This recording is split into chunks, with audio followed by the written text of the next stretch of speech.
A lawmaker from Bicol says congressmen from the supermajority coalition have launched a campaign to amend the Constitution through a people's initiative. He claims those who would sign the petition for charter change will allegedly be paid. After the revelation, Senator Amy Marcos also alleged that over 2 million pesos is being offered per district in several provinces to buy voters' signatures.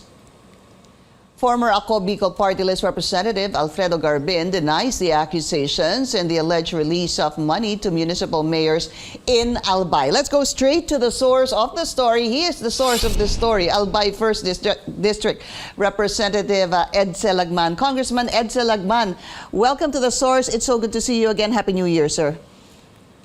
Happy New Year too, Pinky. Incidentally, I did not say that public funds were being used. Okay. I said funds were mobilized. Okay. Whether they are public or private, I have not yet verified. All right. Thanks for that correction. But siguro yung public funds, dun po ma-attribute yung sinasabi naman ni Senator Amy na may ginagamit na mga programa allegedly, sir, no, coming from the DSWD, but I'll go to that a little later on. So, balikan po na natin for context, ano po. Nagkaroon po ng meeting noong January 5. That is confirmed. That's what you're saying. And even ex-Congressman Garbin was saying, kitang-kita naman po, may meeting talaga noong January 5. So, pinatawag po yung mga mayors doon sa meeting at supposed to be, binigyan ho ba ng mga sheets of paper to sign for Chacha? So tell us your version of the story, sir. Well, that is confirmed. There was a meeting last January 5 in the afternoon at the Ellis Hotel in Legazpi City. This was called by the president of the Mayor's League of Albay, Mayor Salceda. And during the meeting, it was disclosed that a charter change via People's Initiative is going to be launched, and they should help in having the voters sign the petition. They were given the form to be signed by the voters, and at the same time, they were given funds representing 50% of the amount of 100 pesos per voter who would sign the petition. This is fully documented. I have the papers showing the amount received and the purpose for which they were given. And the 3 of the mayors in my district already returned the amounts, because if the People's Initiative is inspired by noble and patriotic objectives, we must not buy the people's. Congressman Lagman, you were saying that basically meron ho kayong ebidensya. What exactly do you have in your possession? One, I have the form which were distributed on the amendment to be proposed to the Constitution, which is basically making the voting in the Constituent Assembly composed of representatives and senators joint voting. This would fast track the amendments to be proposed by the Constituent Assembly, because the numerically superior number of representatives will definitely overwhelm the pure number of senators. And it should be recalled that the Senate has been the burial grounds for proposed amendments. Okay, so you have the form. You were saying, yun po yung inyong ebidensya. What else do you have? Yeah. I have also the form which specified the amount to be received, and also that it was 50% of 100 pesos per voter given to be signed by the respective municipal mayors. Congressman Edcel, when you say that you have the form and you have the amount stated to be received 50% now and 50%. Exactly what is this? Can you show it to me, sir? What do you have? This is the form. Okay. And then, pasensya na, Kong Edcel, hindi ko masyado makita. Please explain. I covered. Is it okay now? Opo. Pinky? Opo. Oh, okay. So, pasensya na, Kong Edcel, hindi ko masyado nakita yung fine print, yung nakasulat po. Ano po yung nakasulat doon, if you don't mind, sir? Babasahin ko, Thank you, sir. Name, the name of the mayor, the municipality. Then, this is to acknowledge the receipt of the following for the People's Initiative. Target voters, 2,500. Mobilization fund, 2,500. 100. Then 250,000. Initial release is 50%. Forms 10 pack per page, 500 pieces. USB voters list and primer, 1 piece, received by the municipal mayor. Note, forms to be accomplished in 2 original copies. That is the first form. Then the next form was the proposed amendment. Opo. This is what appears in the proposed amendment. Yeah. Okay. I think This is the form for the proposed amendment. That's the one. Kong Edcel, that's the one making the rounds on social media. I think that's even the same form that Senator Amy Marcos sent to the Senate reporters. Yan pong huling pinakita ninyo. Yes, because many of the representatives belonging to various political parties were already sent or given the forms like this. Yeah, I think... So, go ahead, sir. A charter change rampage has surfeit of funds.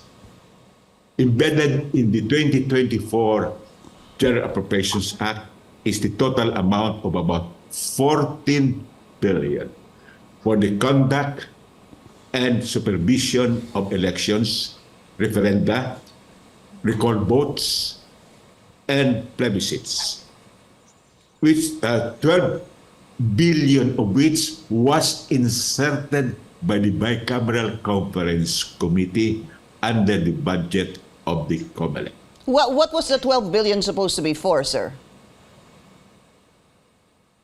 So it was supposed to be, quote, conduct and supervision of elections, referenda, recall votes, and plebiscites. Okay, so... Because all proposed amendments to the Constitution will be submitted to the people in a plebiscite. Right. That's what I was about to say, sir. Diyan papasok si plebiscite kung saan it will basically have to be approved by the people. Ito po yung yes or no, hindi ho ba, sa plebiscite?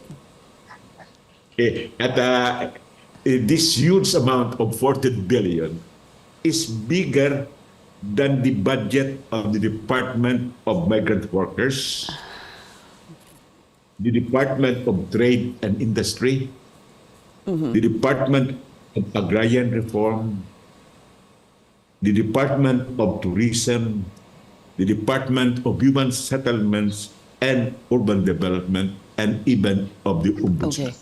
Kong Edcel, so doon po, how many mayors are there supposed to be, were there?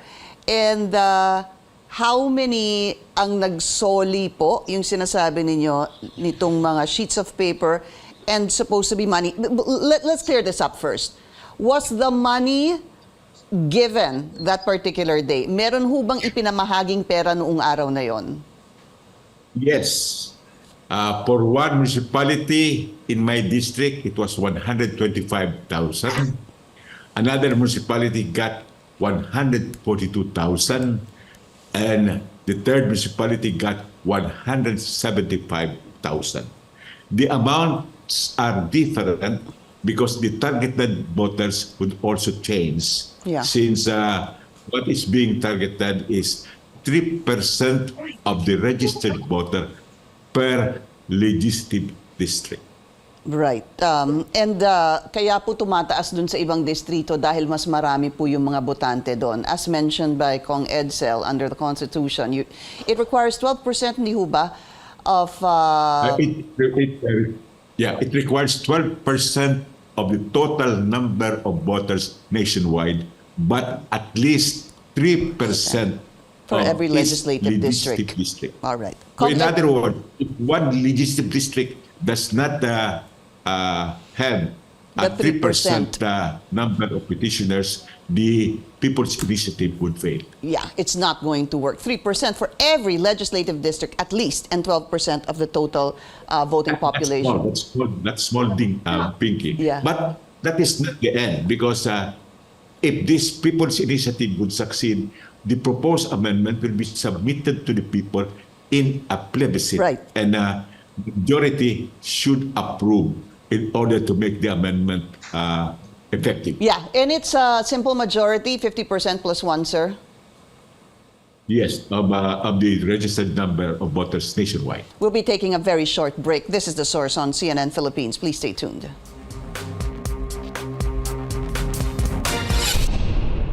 You're watching The Source on CNN Philippines. I'm Pinky Webb. Our source today, ALBAY 1st District Representative Edcel Lagman. Again, sir, tatlo doon sa mga mayor, ibinalik po itong form, tama ho ba? At binalik din po yung pera? That is correct. That is correct. 3 out of how many, sir? Well, there are 15 municipal mayors in the province of Albay, and there are 3 city mayors. The meeting was called by the Municipal Mayors League, so the city mayors were not there. Mm-hmm. I don't know how many really attended. Okay.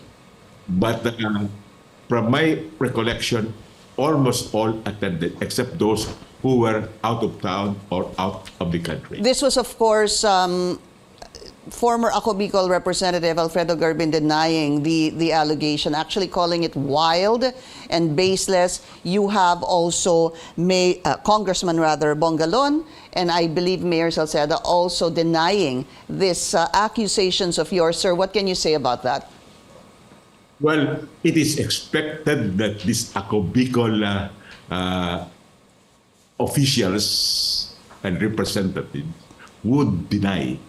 But, Pinky, in our jurisprudence, a positive, detailed assertion by the mayors is more credible than a mere denial of supposed perpetrators. Here's what I want to find out, Congressman. Are these 3 mayors willing to testify about what happened in public or probably... Go ahead, sir. I have not talked to them about any testimony or submission of sworn statement. I will have to ask them whether they will be brave enough, courageous enough to defy threats and file the necessary criminal complaint. Because, Pinky, under the Plebiscite and Referenda Act, the Omnibus Election Code on the ban on buying and selling of votes is applicable. So there is a criminal offense here. What is this called, Cong Edcel? I mean, it's not vote buying. Is it vote buying? Is it... Well, it is akin to vote buying. It could be labeled as petition buying. Petition, yun na po. But whatever it is punishable because the Plebiscite and Referendum Act refers to the applicability of the provisions of the Omnibus Election Code. And under the Omnibus Election Code, both buying and both selling are both prohibited. Right. And because you're the one that, kayo po nagsiwalat nito, Kong Edcel, are you planning to file any move or case, or maybe even when Congress resumes session, I believe you're still on break, to have a privileged speech at the lower house, sir? What are your plans? Well, I have said a lot already about this. I have no plans of delivering a privileged speech unless it is imperative and necessary. But with respect to the filing of criminal action against these alleged perpetrators, then I am going to discuss this with my municipal mayors. And would you be able to tell us who these 3 mayors are, sir? At the moment, I don't have the liberty to disclose their names. Opo, okay. That is why in the form I said to you, I even removed the name of the I know, municipality and the mayor. Tinanggal But I niyo will po. have to consult with them. But I have not been given the permission. liberty Yeah, yeah. to permission to disclose their names. But I think they will not remain incognito. And I'm sure they know, sir, sino to po itong tatlong mayors na to. Actually, the former Congressman Garbin already called up one of the mayors And said, that you are the one giving this information to Congressman Lagman. And I think the tone was even threatening. That's why this mayor has been depressed for several days now. tinawagan po siya ni former Congressman, allegedly, ni former Congressman Garbin at thinreten po. Is that what you're saying? Well, hindi naman. Hindi ba threatened? Sinabi, ikaw ang nagbigay ng informasyon kay Congressman Lagman at yung tono raw ay mukhang threatening. I see. Hindi naman Yung siya tono. threatening. Okay, The okay, tone let's... was kaya na-depress yung mayor. Nag-celebrate ng piyesta ng lugar. Walang talagang wala sa depressed because natakot. All right. Thank you so much for your time. ALBAY First District Representative Edcel Lagman, and CNN Philippines will also reach out, of course, to Bicol Representative or former Bicol Representative Alfredo Garbin to get his side on the matter. We hope to get him soon. And up ahead, we speak to Our Lady of Fatima University Chaplain Father Nicanor Lalog II about Filipinos' remarkable